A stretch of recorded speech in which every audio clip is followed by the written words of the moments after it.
we've got training camp kicking off, and we already have like a few like leads, and we are just clinging on to anything we can right now. People like commenting about Gronk's practice habits, that he's not taking any time off. He's doing, like, as far as at practice, he's doing like other drills and stuff. Like, we just cling to anything. So I want to know, like, what is a legit or bit from practice, a practice report that you guys are buying or you think might be just hype? Well, we got to do the most ridiculous one, right? Legit or a bit, Josh Jacobs' goal is to catch 60 balls this season. I like our boy Nate from Breakout Finder at An Outrage Jew tweeted at me this morning that anytime you can project yourself for a 295% increase year over year, you got to do it. And to Dave's point, we are so starved that someone just announcing their goal in life is now newsworthy. It's like, no, I actually think this is more likely because it's his goal.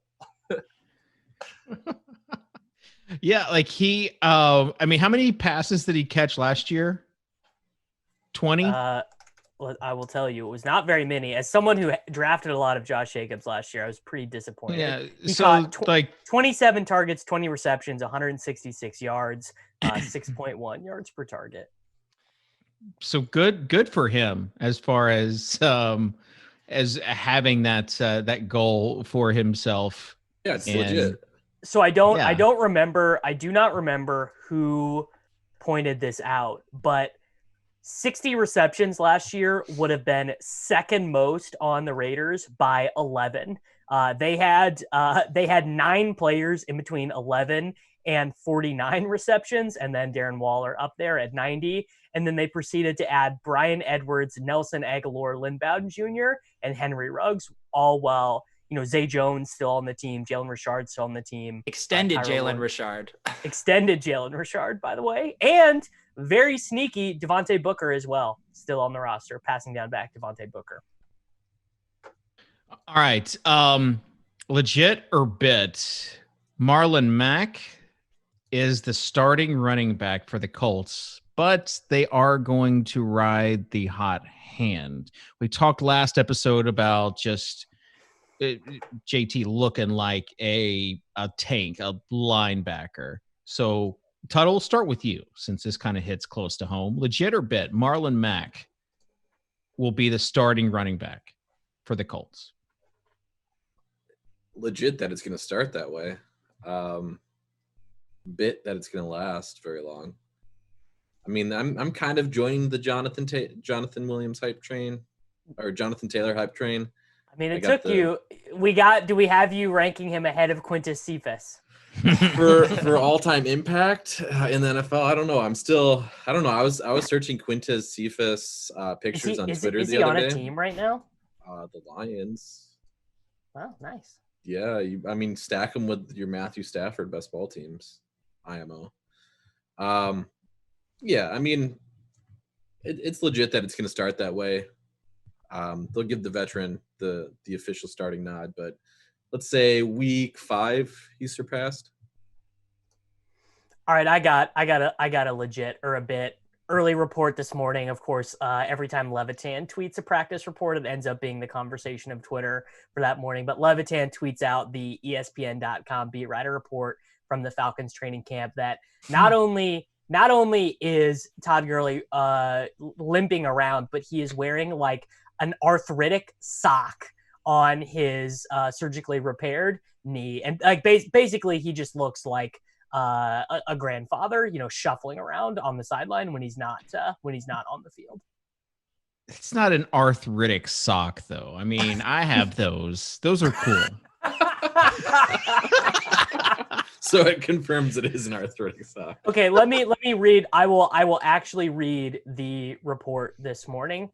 During the early phases of the Falcons' acclimation period, Gurley walked with a noticeable limp and wore a compression sock on his left leg, yet he showed speed and explosion during drills. One source familiar with Gurley from his days with the Rams told ESPN, he can't put his foot in the dirt and go like old Todd Gurley, but he still could be a productive back.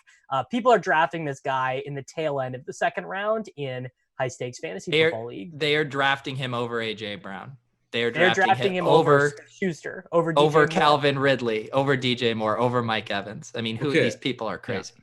I will say though, the best camp hype are from like these beat writers that don't know what they're looking at anyways. Those are my favorite. Like the beat writer pretends to be some sort of scout that they actually know what. Or when beat writers tweet about ADP. That's the good stuff.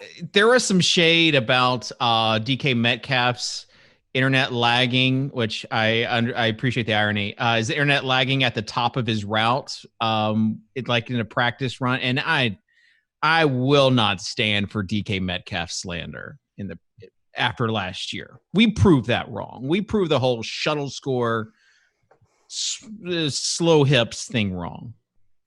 In what way did we prove that wrong? He was fine. He wasn't just a one route type of guy that was just going to be. Are you certain about that? He had a good year. Dave, how much Seahawks tape were you grinding, bud? I'm not grinding tape. I'm just saying, like, he wasn't like just a one trick pony last year. This is what I'll meet you in the middle. He was definitely better than I expected, but I think if you switch DK Metcalf with Terry McLaurin or Cortland Sutton, there is no way he does what those guys did with Haskins and Locke last year. Factually correct. Yeah, 100%. I mean, he's the perfect stylistic fit for Russell Wilson. And again, he was better than I expected, but I still think he's benefiting greatly from Russ more so than other guys. All right, let's chat about this running back situation in New England. Legit or bit? I don't even know where to start. You've got all these running backs in there. They signed Lamar Miller to a 1-year deal. There's reports that that Sony Michel might not like open up the season. He'll be on the pup list, miss the first 6 weeks of the season. That was just kind of always Sony Michel's. Hold on, Davis. Hold on. Before you interrupt me, I'll give you your chance. After that, we also have that Damian Harris is sneaking up, and then the most recent one that I think I saw was that this was a Roto-World blurb that James White could have a monster here if Cam Newton is the quarterback, which he's going to be the quarterback. So you've got right there, and we're not even bringing up Sexy Rexy as far as Burkhead goes. So Davis, now I'll let you speak. As far as like, what are your thoughts on the running back committee? Are you even touching any of these running backs right now? I actually am pretty intrigued by Damian Harris because he is a guy basically that I can see kind of playing that role that Burkhead did in the tail end of 2017, where he was like the goal line back and he was earning third downs and targets as well. So like he still might give away some of the work to James White, still is going to give away some of the work to Brandon Bolden, whoever. But I could see him getting a lot of those high value touches in that offense. He's still going I think I grabbed him today in like the 12th round. You can take him. I mean, he goes super late sometimes. Do you guys remember when Rex Burkhead was like getting drafted, round 3 in best balls? No, it was like round 8. That was the Silva hype train. Yeah. Tuttle, remember when we were at the draft live final in Nashville, and that was the Raiders versus Pats game, and we were like jamming Rex into every single lineup. It was the Mexico game. Yes. Yep. Didn't he get there though at the end? I feel like he did suck out like a min value kind of return. Yeah, I got like one touchdown on 2 carries or something like that. I remember that too because he was so chalky. Pete, boots on the ground. What do you got for us? This situation is so gross because we know James White is going to have the pass catching, and all of these guys are kind of fighting for that 2-down work, and they can go any which direction. So you're not going to have a huge ceiling. You're not going to have a huge floor with it. My kind of thing is just if you want to buy Lamar or Burkhead really late, go for it. But otherwise, I don't really want to mess with it. I would not do Lamar at all. Lamar seems like glue factory stuff to me. I think Belichick. I could see Belichick just loving Lamar Miller. So going full Jonas Gray with them. Yeah. Cyrus Gray, Jonas Gray, pick whatever. Cyrus Gray is a member of who, Pete? Cyrus Gray? Oh, fins up. Sorry. Cyrus Gray was a Dolphins player. So was Jonas Gray actually after he got cut. I think Cyrus Gray was the Patriots running back that scored 3 or 4 touchdowns that Monday night game that won Bobby the $1 million. That was Jonas Gray. Yeah, that was Jonas Gray. It's one of the Grays. It was 4 touchdowns. Won me a fantasy league with Michael Salfino. Oh, cool. All right. So I will just say this. I got buried by Damian Harris last year. The whole Belichick going to draft him in round 2. He's got to be good. And just got I mean, it wasn't even close. Like he never saw the field. He had like 3 carries the whole season. And so it's tough trusting a running back from the Patriots. It's also so funny because for a long time it was, the Patriots as an organization, they were 0 RB. They understood that they were interchangeable. Then they started drafting running backs like they mattered and they've all been terrible. But then using them still like they don't matter and just using whichever one they wanted. So I have no idea. You can't read into the draft. Look, you don't know anything about football. Bill Belichick took a running back in the first round and won a Super Bowl. So if Sean Payton and Bill Belichick did it, you can shut your ass up with nerd math. The same slappies are back for why Mohamed Sanu is going to have a career resurgence. It's still they gave up that pick for him, and he's going to be legit this year with Cam. I've been drafting him in the 17th and 18th. Well, you can take him on the DK best balls because Cam goes late in those. You can take Cam in like the 13th, 14th round, and you can do the backdoor and Keel Harry, Mohamed Sanu stack there, which is the DK nice. Best balls right now are just. First of all, I'm kind of ticked that I can't even see the $3 20 max tournaments. So I still don't get that. We should be allowed to.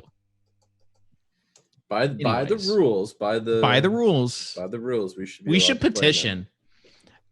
Or any 20 max tournament. Dude, just give us a 20 max tournament. You should definitely petition for your $7.18 in EV in that tournament for show. I mean, I like drafting. I appreciate the rules I'm just a little guy. I don't want to have to be competing against sharks like Dave Kitchen in my best ball tournaments. You saw that Atlanta, Tennessee onslaught that did not include Todd Gurley in it, by the way. Way to avoid that landmine, Dave.